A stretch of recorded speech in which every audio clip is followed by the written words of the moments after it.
નમસ્તે દર્શક મિત્રો, મારું ભાવેના ચેનલમાં આપનું હાર્દિક સ્વાગત છે। તળાજા તાલુકાના દાઠા કેન્દ્રવતી શાળામાં જનકલ્યાણ શિબિરનું આયોજન કરવામાં આવ્યું હતું। આજ રોજ જનકલ્યાણ શિબિર યોજાઈ હતી, જે ધારાસભ્ય શ્રીના હસ્તે 4 કલાકે દીપ પ્રાગટય કરી પ્રારંભ કરાયો, જેનો મુખ્ય ઉદ્દેશ ઘર આંગણે સરકારી સેવા પહોંચાડવાનો તેમજ સરકારશ્રીની વિવિધ યોજનાઓનો વધુને વધુ લોકો સુધી લાભ પહોંચાડવા આવે। આ કાર્યક્રમમાં ધારાસભ્ય શ્રી ગૌતમભાઈ ચૌહાણ, જિલ્લા પંચાયત સદસ્ય શ્રી, તાલુકા પંચાયત સદસ્ય શ્રી ઉપસ્થિત રહ્યા હતા, તેમજ તળાજા મામલતદાર સાહેબ, ટીડીઓ સાહેબ અને એસડીએમ સાહેબ અને દાઠા ગામના સરપંચ અને આજુબાજુના લોકો ઉપસ્થિત રહ્યા। અહેવાલ રામકૃષ્ણ વાંશિયા, તળાજા।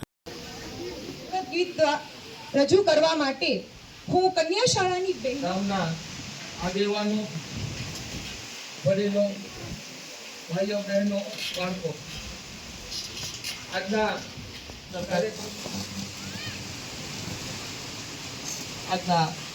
દાઠા કેન્દ્રવર્તી શાળા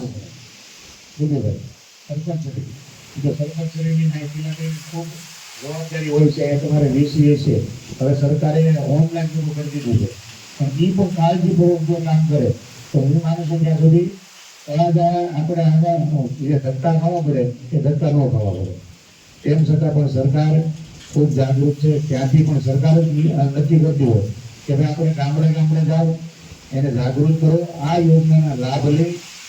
અને લાભ એટલા માટે અમે વાત કરીએ કે આપણે દેશને વિકસિત બનાવવો છે, એટલા માટે તમારા આજુબાજુના ગામડાના જે રોડ હોય એ નવા બનાવવાના હોય, ત્યાં પુલની જરૂર હોય તો એ બનાવવાના હોય, સ્કૂલની જરૂર હોય તો એ બનાવવાની હોય, હોસ્પિટલની જરૂર હોય તો એને પણ બનાવવાની હોય છે। આ આયોજનો થઈ ગયા છે અને આયોજનના આયામ જે છે દર 5 વર્ષે એટલી વસ્તુ નમોશ્રી યોજનાના નોંધણી કરેલી છે।